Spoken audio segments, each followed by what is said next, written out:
All right, everybody, we are back again for another episode of the Coach's Compass. Now, remember, I don't know what episode it is. I just continue to record, continue to bring on cool guests from all across the world. Now, remember, hit that like, subscribe, comment button down below so you can have this thing continue to grow, continue to bring on cool guests from all around the world. Now, I've got another special guest with me here today. I've got Coach Ariana. She's a human performance coach and owner of Arrow, a former D1 strength and conditioning coach, now back in her native city of Chicago. Coach, thank you and welcome to the Coach's Compass. Thank you so much for having me. I appreciate it. Coach, I think we all want to know, what was it like making that transition, going from D1 to now a D1 strength and conditioning coach, to now being on your own, and also having a place of like being in one spot now for good? Yeah, we say for good. I think life always throws some curveballs for sure, but I think I started young and on the collegiate side, doing the typical path where you do a bunch of different internships. And my first ever one was at Exos. So I experienced, the private side. That was back in 2014. And then after that, decided to go the collegiate route. And Exos was just like a great launching pad of education and how they did things there over the summer. And we worked with just the CEOs of certain companies, and then we had athletes of all sorts, and that was just a great place to start. But ultimately decided to go college and was in that ever since, and did a bunch of different internships and for 4 years, and with some like breaks in between, of course, not 4 years, and worked with a plethora of sports and ended up doing the GA role and then a full-time role after that. So just kind of that typical path. So the transition into just owning and operating your own company is interesting because no one teaches you how to do it. There's books and there's people go to school to get their MBA, but I don't have my MBA, but you don't need your MBA to own and operate a business. So I think, that whole process has been a learning curve for me. The jump is always scary because I have coaches that work in college now that hit me up all the time. What's it like on the other side? Like freedom. Like those candid conversations of, there's pros and cons to everything. And no matter how you look at it, there's pros and cons to working youth, college, pro, owning your own business. Two sides to the coin, always. So I think it's definitely perspective, but the leap is the scariest part. But once you're on the other side and you start operating, and especially, I think the nerve-wracking part is, how am I going to make it financially? Am I going to be able to sustain myself? And I went through all that as well. But then when you actually start profiting, you're like, oh, I can make a living off this. Okay, I'm okay, and life goes on. So yeah, it's going well so far. I mean, that's amazing. It's a scary jump. I can only imagine, to going from something that's considered, a base salary, always having something that's going to be there after your internships and GAs. Obviously, the internships and GAs aren't paying too great and whatnot, but you can get into that normal coaching gig, and now you're back on your own, right? You've got to bring clients in the door. You've got to get people to sign up and whatnot. How has it been? What was one thing that you would say that you wish you would have known before you started your own business that you know now? That it's going to be okay. Your life's not over. I think that the scariest part is you don't know what you don't know until you go and you start. And a mentor of mine, he had told me that there's a lot more freedom on this side of things. I think, again, perspective, like you said, you go from this base salary, which when I was working at Miami, I was working full-time there, but then I had 5 other side jobs to live. So I just was like, surely, and, I was viewed as like, I made it, I'm at the top. Yeah. And so I was like, really, this cannot be. This ain't the top. This ain't the top we don't talk about. No, this cannot be. So I was like, okay, there's got to be more. There's got to be something else. And I felt like, truly, I feel like each person, there's a lot of internal reflection that you do too, where you feel like a lot of entrepreneurs have this inkling, like, I'm built for more. I don't know what that means or what that really is, but I'm ready to get after it. And I don't know what the other side is going to be until I start building it. You know what I mean? And it can be whatever you want it to be. Like what I thought my business was going to be, it kind of has taken like different forms and shapes. And I'm just kind of like going with the wind here. I'm thinking through a bunch of stuff and like seeing within reason. and seeing where it takes me. But yeah, so.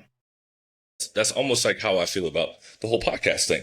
Is that I started off with wanting to learn more from you guys and kind of talk more of the terminologies and all the stuff behind strength and conditioning. And then I realized that nobody was telling the stories. So it took its own little shape and kind of flowed its own way. But you also, you're in Chicago now, right? And you kind of have like your base, right? Won't say that we won't be there for forever, but you have a base. And also, being myself a former athlete, moving around all the time, right? Like every 6 months, we would always move. Is it a little hard to kind of be used to being in one place now? Because you were also said you've been in 7 different cities, the exhaustion of moving all the time. Like, is there any like feel of like complacency of like maybe that's just there? Or is it like, okay, like I can finally now settle down and like build my business here? Yeah. I think when you work college for so long, and I think a lot of coaches can attest to this, I would say 2 to 3 years, once you hit like a third year, there's something in your body that's like, it's time to go. It's time to go. I don't know what that is or what that's called. Maybe psychologists can tap into that. But you're just so used to every 2, 3 years, some sort of move is happening. Like I should start putting things in boxes and I should start calling movers and I should be on the job boards and, leveling up, so to speak. And I don't know. I think I'm a year and a half in here. So maybe catch me in 6 months or a year and see how I feel if that starts to happen within me. But I've been away from my family for 13 years and my nieces, and I have a nephew now. And to be around them means a lot.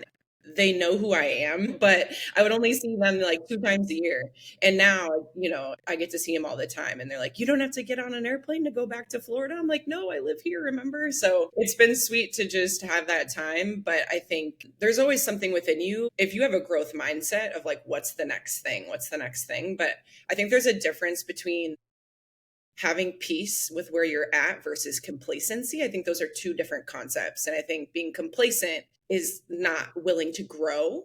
And I'm growing in so many ways that even if I moved 12 other times after this, I think I'm growing more just by simply staying here and growing a business and doing a bunch of things that I'm not used to doing and learning how to do them well and creating a system within my business and all of that for it to grow versus hopping from one job to the next every 2 years. The growth there is having to be in a new city, start over, tell your story over to a new group of people, get a new group of friends, yada, yada, work with maybe new teams if you're Olympic or whatever that is. That there's growth there too. But I think just because I'm not moving doesn't mean that, like, locations doesn't mean I'm not growing.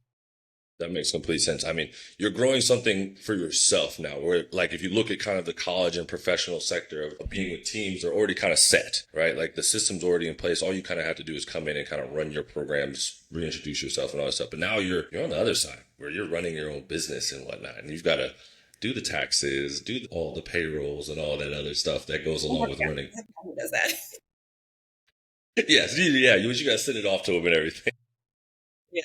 But if you look back into your earlier, years of coaching, when did you kind of realize that coaching was more than just a job for you and it was like a calling? I think, there's a lot of coaches who have crazy stories where they're like, I almost died and the weight room saved me.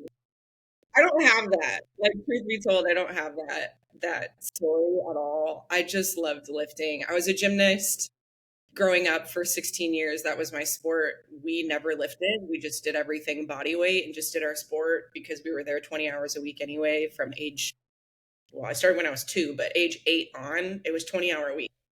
So the sport it's an early specialization sport. I wasn't doing anything else. I was just doing that. We were in track in middle school, actually. Sidebar. Dual athlete right there. Yeah, complete athlete, well-rounded. So I had a strength coach in college, and that was my first ever strength coach. And we had to do weights, and I was like, what's that? I don't know. I've seen people lift weights, but I'm just used to, we were so pigeonholed as gymnasts. That's all we ever did. And so that was my first experience. And his name's Pat. He was great. And I just actually saw him the other week at the Altus conference. And that was kind of catapulting me into my career, was just that curiosity that was built there. And then I had a roommate at the time. She was on the track team. We were good friends. And she was taking exercise science courses. And So I didn't have any crazy story, but it just intrigued me. And then when I was in the weight room and actually doing it myself as an athlete, I really enjoyed it. It's like, I'd like to know more about this. And then also, how are we as gymnasts so strong, but I've never lifted a weight in my life? I just like the whole concept of weight training, adding resistance, but I had only done body weight my whole life, yet we're all so strong. I couldn't understand. So I was like, I just want to know more, you know? And so coming from that background just really put me in place to be a successful coach, I think. So Yeah, the stuff that you gymnasts are able to do is very, very impressive because I know for a fact my big self ain't getting up there doing half the stuff that y'all can do. I know that. But what was it like, transitioning from being an athlete to now a full-time coach? Like, how did you have any hardship with letting go of being considered an athlete to now a full-time coach? And do you think it helped you also being an athlete to now being able to relate to your athletes now? And when you were in the college sector and now into the private sector, like, was there any correlation with that, or how does it help you? I think being an athlete has transferable skills that we call it now, is time management, all of that you need to be a great coach. Like, you need to have dedication, time management. You need to be able to be on top of your stuff. I mean, as a human being, I don't know how I made this work, but I'm more of a type B person within reason. Like, my place is super clean. Like, I'm not like sloppy. But when it comes to, I didn't start putting stuff in a calendar until I got to Miami, and everyone's like, how do you function? I'm like, it's in my head. I don't know. So I think most gymnasts coming from that athletic background most of them are type A perfectionists, because you're chasing perfection your whole sport life. And I was kind of the opposite. It wasn't that I didn't care. I wanted to do well, but I just never fell into that side of things. So definitely was more type B, more relaxed, which I think definitely helped as a coach, because when you talk about having to go with the flow, or coach doesn't want to lift today, it got canceled. I'm not like up and on. I mean, I care, but I'm not allowing all of these changes throughout the week and throughout my day even to dictate my emotions. So I think, not that all type A people are like that. I'm not saying that, but I think how God made me, I'm just able to kind of go with the flow. And that just really helped me with that. And I noticed that when I was a gymnast, because I'm like, I'm not like all the other girls, like a little bit different. I failed at one, and okay, it's okay. We'll go back. Yeah, it's okay. You just, next one, we got it, next one. Very chill. So I would think maybe a couple of my best friends are like, I think you're lying. But yeah, I think not all athletes make great coaches. We know that. Just because you played this sport and you were really good at the sport doesn't make you a great strength coach. It takes time and effort and plenty of experiences, learning from different coaches who have different philosophies, and then creating your own as you go along your journey. That takes time, and it takes form over time. And that took me 10 years. We're always evolving, right? We're always learning and growing and shaping as we go along. But I think, yeah, I just fully immersed myself in that. I think there's a relatability piece that's extremely powerful when you were an athlete and then you speak to athletes and work with them, where you can understand, maybe you didn't play the same sport. I haven't worked with a gymnast before, actually, besides an internship that I had where the school had a gymnastics team. But I haven't, one-on-one had, oh, I'm working with this gymnast specifically. You don't see that a lot. Normally it's basketball, football, soccer, a lot of these field-based sports that are seeking out private strength and conditioning, volleyball, different things like that. So I think the relatability piece of just simply being an athlete is extremely powerful. I know what it's like to have to time manage. I know what it's like to have to be at practice and then have to have your weight session later, and how you have to split up your day. You have to go to class. I've been there too. I was a walk-on, so maybe I didn't experience as high of pressure maybe as some of the athletes I've worked I with, mean, but you had to show up and perform. still had to do all of those things. So I think the relatability piece is super powerful in just building that bonds with the athlete and giving them the space to trust you with that too. Yeah, for sure. I mean, you talk about, not every coach is meant to be, or every former player is meant to be a coach, but you also talk about learning and continue to learn and having mentors. Who are some of the people that you continue to learn from and build your knowledge with as you continue to grow in this industry, not only as just a female coach, but a high performance coach that you work with a lot of high level athletes? Who are some of the people that you're looking up to? Yeah, plenty of people I look up to. We just came back from the Altus conference was here in Chicago at Northwestern, and that was really great to attend because I debated this year going to the CSCCA because I still have the certification and I'm still going to keep it. But I'm like, I don't really feel like I belong there because I'm not a college strength coach anymore. But I still went through hell to get it, So keep that certification going. And so these different things that I'm attending now that I had never attended, I kind of just was CSCCA every year and that was it as far as education goes. But going to Altus this year was awesome. Being able to see Celeste Spellman helped me make that decision of that leap and that jump to go from college athletics to what I'm doing now, and was a huge factor in a lot of our conversations that we had. He had a huge influence in me leaving, and I'm happy that I did. It took a while and some convincing for sure.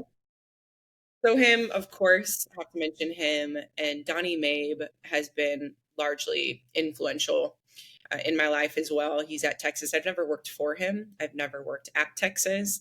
We just met, I think, at a conference years ago and connected ever since, especially on the faith level. So him and I really bonded over that. And then he's been the GOAT over at Texas for so many years and has been a great leader over there. And I've learned a lot from him as well, as far as just like career advancement, decision making was a big one. But as far as like X's and O's, to be quite transparent, since I've moved to Chicago, I have not been focusing on, if someone, even at Altus, we're talking about stuff, I'm like, I haven't looked at this stuff in a long time because where I'm at now, I felt almost embarrassed saying it because I was like, it's like, what's your latest read? And I'm like, haven't read an article, haven't read a book about the X's and O's in a while because what I'm focused on right now, my time looks different.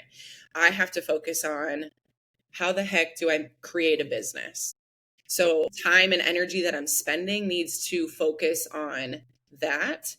Also, I got into this position where I'm like, okay, if I'm looking and reading at certain resources that have to do with maybe I'm reading about sprint training or I'm reading about strength training or whatever the case is, I don't have anyone to apply it to right now. I'm working with general population right now. I have one athlete that I work with in the summers. So I do train her well. I'm not saying that I'm like not focused on Yeah, her no. at all. I train her to the best of my ability, but how my time is spent outside of training, I'm working with a lot of Gen Pop. And then I have what I was saying was one athlete, professional athlete, soccer player in December for like 2 weeks. So that's all. The other 48 weeks out of the year, I'm focused on online training, which is what I'm running through Bridge Athletic, which is a lot of Gen Pop. I have some Gen Pop people in person. And then, so yeah, so a lot of what I'm reading is how do I grow a business? It's really just creating new tactics, social media marketing, the marketing aspects of everything, having those conversations with people. How do you get more eyes on your page? How do you get, things like that. So the last thing I'm reading about is a shin angle. So, Yeah. And it's you know it's what I not like it's not like you're far behind in the coaching, right? It's just mean? where you're at right now just requires a different focus, right? You're just having to worry about business side of things, and eventually, once the business is booming and whatnot, you can get back to reading the X's and O's. And I'm sure by then there will be something else that's popped up out there, but it's probably the same old stuff, right? Now, if you look at your years in this industry, how do you measure success outside of wins, PRs, scholarships? Like, what is your definition of success as a coach? It's always a great question because that's what people typically look at is wins and losses and all of that. I think success, I can't even say peace because like I'm at peace because sometimes you're called to things that are very not peaceful at all, but it makes you grow and it's what's good for you. So I think having those moments of peace, they come. where ultimately I know like I'm looking out the window and I'm so happy I'm here, that I get to spend time with my family, that I get to have a life, and that I get to dictate what my time looks like every day. I get to choose, what my schedule looks like. To me, I feel freedom in that. And now there's always the con side of it where it's like, if I don't work, I don't eat, yada, yada. Like, yes, there's that side of the conversation.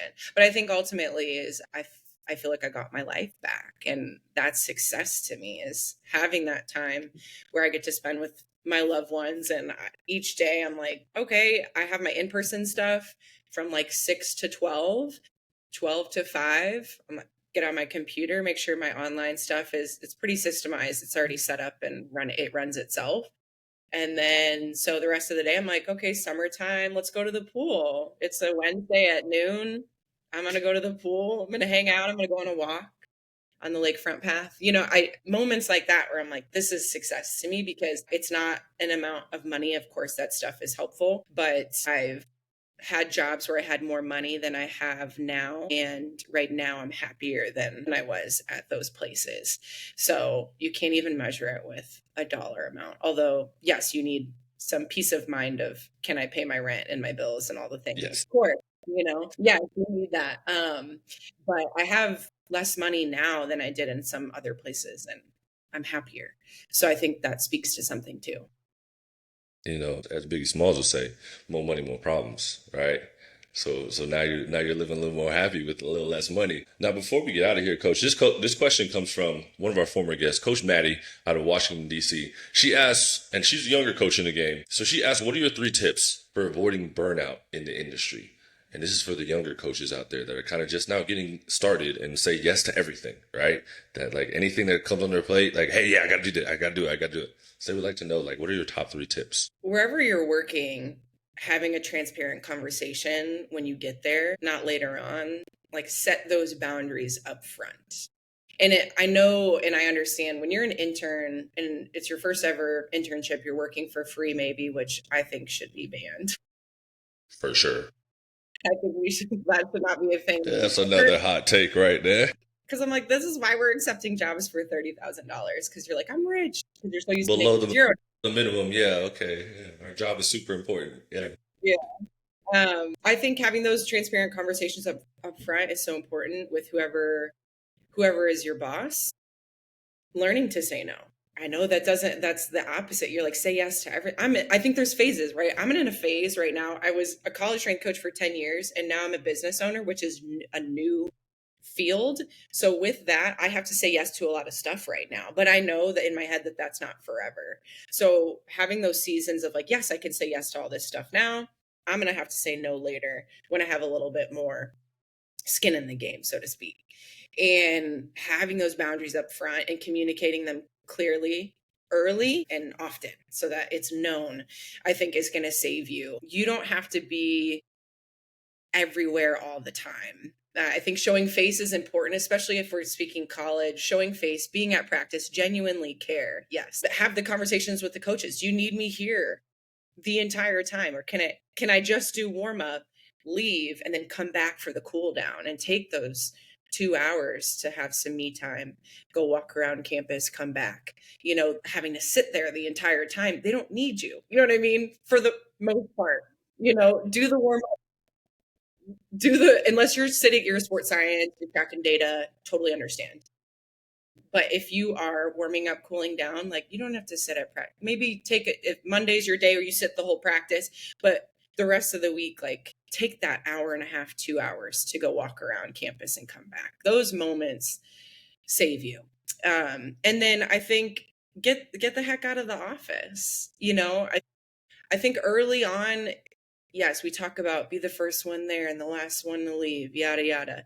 Don't do that for the rest of your life. Some people might hate me for saying that, but please don't. What are we trying to prove? I think early on, those are the things that you need to do to be like, I'm in this. And you're proving that maybe to a superior person in the office, your boss, whoever's running the internship program, sure. Like that's a phase of life that you have to go through. Knowing that it's not forever. I think don't adopt that concept and do it for the rest of your life, because that is where burnout starts to happen. I mean, I think you have to find, I don't think balance ever exists. I've learned a lot of coaches compartmentalize. Can I take work and have work at work and leave work at work when I go home, and have your home life and have everything separate, and know that different seasons come with different things. I know coaches in the NBA, a season is absolutely insane. So okay, when it's off season, where am I finding time? I know that I have to grind out.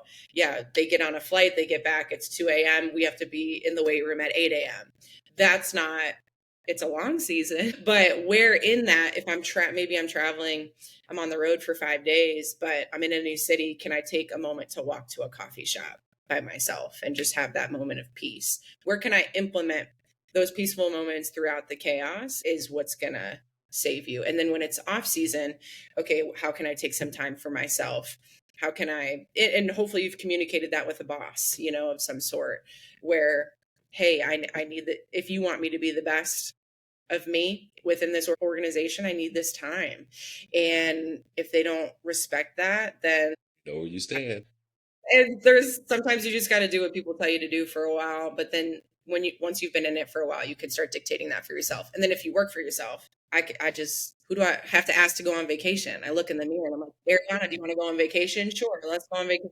Let's do it. Yeah, let me ask the boss. Talk to myself. I love it, Coach. So what would be something that you would want us to ask our next guest? Let's see, I'm trying to think. There's okay, this is not X's and O's at all, but out of all the cities that you've lived in, what has been your favorite and why?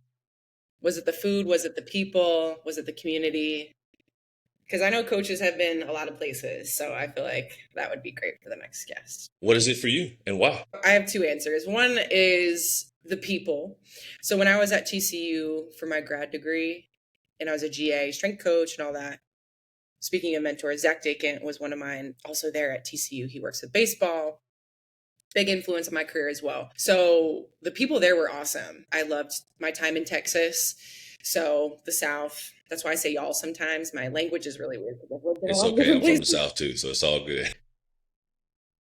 So the people in Texas were amazing. And then I would say probably either my time in Nevada, because I live near Lake Tahoe, or when I lived in California, just for like the beauty of the terrain. But yeah, Texas didn't have all the mountains and all that, but the people were amazing. So I have like two answers: Texas and then like California, Nevada.